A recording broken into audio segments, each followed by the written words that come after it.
మనందరి ప్రియతమ నాయకుడు అఖిల భారత కాంగ్రెస్ కమిటీ అధ్యక్షుడిగా పనిచేసి కన్యాకుమారి నుంచి కాశ్మీర్ వరకు దేశ ప్రజలను రక్షించడం కోసం పాదయాత్ర చేసి భారత్ జోడో పేరు మీద ఈరోజు మన మధ్యకు వచ్చినటువంటి మన ప్రియతమ నాయకుడు శ్రీ రాహుల్ గాంధీ గారికి, మనందరి ప్రియతమ నాయకురాలు శ్రీమతి ప్రియాంక గాంధీ గారికి, మిత్రుడు రాష్ట్ర కాంగ్రెస్ కమిటీ అధ్యక్షుడు రేవంత్ రెడ్డి గారికి, ఠాక్రే గారికి, ఇతర పార్లమెంటు సభ్యులు, శాసనసభ్యులు, శాసనమండలి సభ్యులు, వేదిక మీద ఉన్నటువంటి పెద్దలందరికీ మీ అందరికి కూడా ముందుగా నా హృదయపూర్వకమైనటువంటి నమస్కారాలు.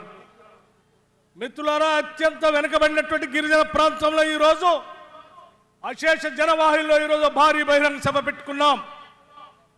పెద్దలు రాహుల్ గాంధీ గారు మనందరితో మమేకమై మనందరి ఆశలు నెరవేర్చడం కోసం అనేక పని ఒత్తిళ్లు ఉన్నప్పటికీ కూడా రామప్ప దేవాలయంలో పూజలు చేసి మనందరి జీవితాల్లో వెలుగు నిండాలని చెప్పి మన కోసం ప్రయాణమై వస్తూ ఉన్నారు. మిత్రులారా, మీ అందరికీ తెలియంది కాదు, ఎంత రాజు ఎంత పెద్దవాడైనా ఎంత బలవంతుడైనా ప్రజల కోసం నిలబడతాం, గిరిజనుల కోసం నిలబడతామని కొట్లాడినటువంటి సమ్మక్క సారలక్క ప్రాంతానికి చెందినటువంటి ప్రజా సిబ్బందిగా ప్రజాగా మీ అందరికీ నేను ఒకటి విజ్ఞప్తి చేస్తా ఉన్నాను. ఈ రాష్ట్ర సంపదని, ప్రజల వనరులు అన్నింటి కూడా ప్రజలకు పంచాలని తెలంగాణ రాష్ట్రం ఇచ్చినటువంటి శ్రీమతి సోనియా గాంధీ గారి ఆశలను నెరవేర్చడం కోసం ఈరోజు 6 గ్యారంటీల్ని రాహుల్ గాంధీ గారు, ప్రియాంక గాంధీ గారు, మల్లికార్జున్ ఖర్గే గారు 6 గ్యారంటీల్ని ప్రకటించారు. 6 గ్యారంటీలు ఈ రాష్ట్ర సంపదనంతా ప్రజలకు పంచడం కోసమే.